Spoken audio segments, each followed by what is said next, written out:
শুক্রবার স্পেশাল আজকে সুলতানাস কিচেনে বিরিয়ানি রান্না করা হয়েছে। যারা বিরিয়ানি লাভার রয়েছেন আজকের ভিডিওটা তাদের জন্য, আর যারা বিরিয়ানি রান্না করতে পারেন না বা নতুন রাঁধুনি তাদের জন্য আজকের এই সহজ রেসিপিটা শেয়ার করা হয়েছে। আপনারা চাইলে দেখে নিতে পারেন। আর সব সময় কিন্তু ইউটিউবে আমরা যারা রান্নাটা করে থাকি বা দেখিয়ে থাকি তারা হচ্ছে খুবই কম রান্না করে দেখানো হয়। আজকে আমি আপনাদেরকে খুব বেশি করে বিরিয়ানি রান্না করে দেখাবো, যেটা 10 থেকে 12 জন বা 15 জন মানুষ খেতে পারবে। এরকম একটা রান্না করে দেখাচ্ছি। আশা করছি যারা নতুন রাঁধুনি রয়েছেন বা যারা অল্প রান্না করতে পারেন, বেশি করতে পারেন না, তাদের উপকারে আসবে।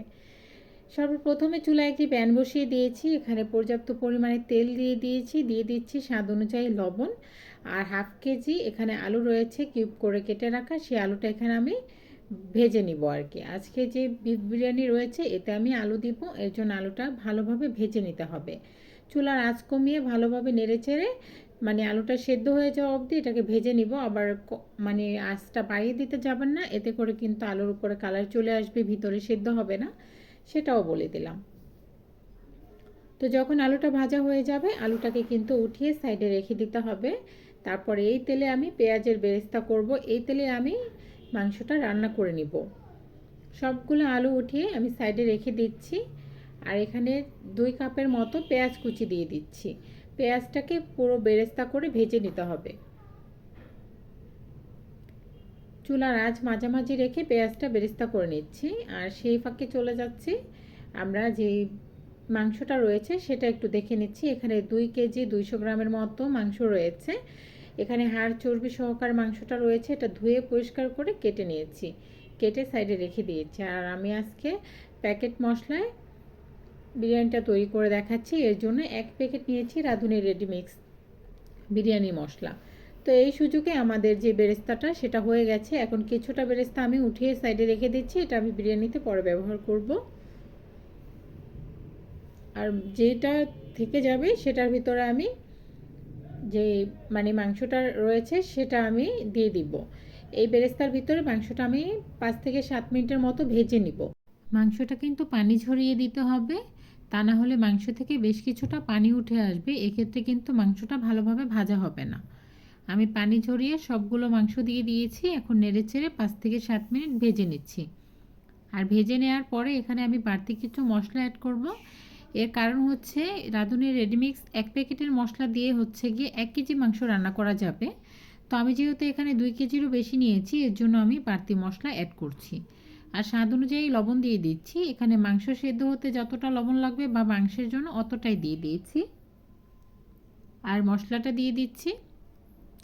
আর যদি বাড়তি মশলা অ্যাড করতে না চান সেক্ষেত্রে আপনাকে 1.5 প্যাকেট মশলা নিতে হবে রাঁধুনি রেডিমিক্সের। তো এখানে 3 টেবিল চামচ দিয়ে দিচ্ছি আদা রসুনের পেস্ট। এটা ডিপ ফ্রিজে ছিল, বের করে নিয়েছি, তার জন্য এরকম আস্ত রয়েছে। তো এটা কিছুক্ষণ পর কিন্তু গলে যাবে। এখন দিয়ে দিচ্ছি গরম মশলা বাটা।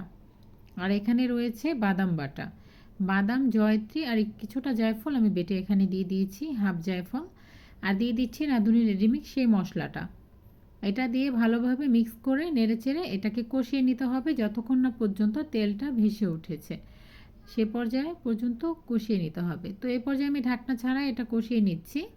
ঢাকনা দিয়ে ঢেকে দিলে কিন্তু বেশ কিছুটা পানি উঠে আসবে।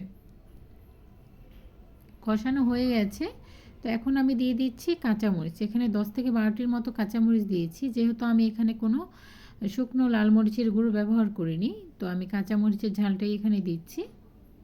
আপনারা চাইলে এখানে 1 থেকে 2 চামচ পরিমাণ আর কি লাল মরিচের গুঁড়া ব্যবহার করতে পারেন।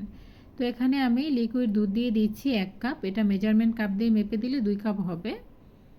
দিয়ে এটাকে ভালোভাবে নেড়েচেড়ে মিক্স করে ঢাকনা দিয়ে ঢেকে দিচ্ছি। এটা মাংসটা পুরো রান্না করা পর্যন্ত, রান্না হয়ে যাওয়া অবধি আমি এটাকে ঢেকে দিব। তো আমি আর এখন ক্যামেরা অন করব না, আমি মাঝে মাঝে এটাকে নেড়েচেড়ে দিব। ঢাকনা দিয়ে ঢেকে দিচ্ছি।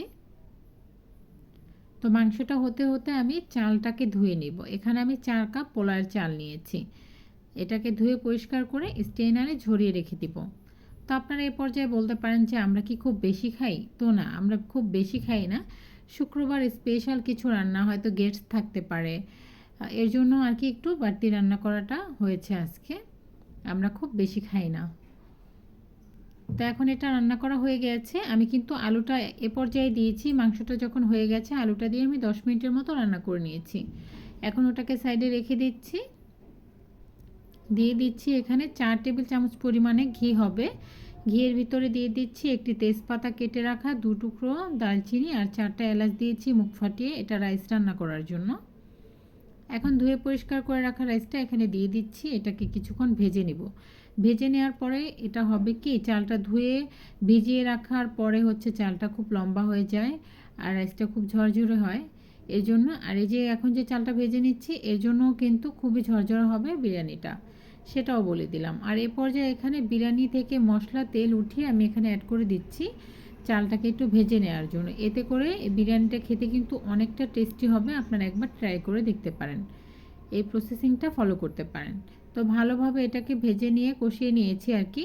এই পর্যায়ে আমি চালের জন্য লবণ দিয়ে দিচ্ছি। লবণ দিয়ে এখানে পানি অ্যাড করে দিচ্ছি। আমি 4 কাপের জন্য এখানে 8 কাপ পানি ব্যবহার করেছি। এটাকে ভালোভাবে নেড়েচেড়ে বলক চলে আসা অবধি অপেক্ষা করছি। যখন বলক চলে আসছে ঢাকনাটা উঠিয়ে নিয়ে রাইসের জন্য কিছুটা কাঁচামরিচ দিয়ে দিচ্ছি। কাঁচামরিচ, আলু বকরা দিয়ে দিচ্ছি 5 থেকে 7টির মতো হবে।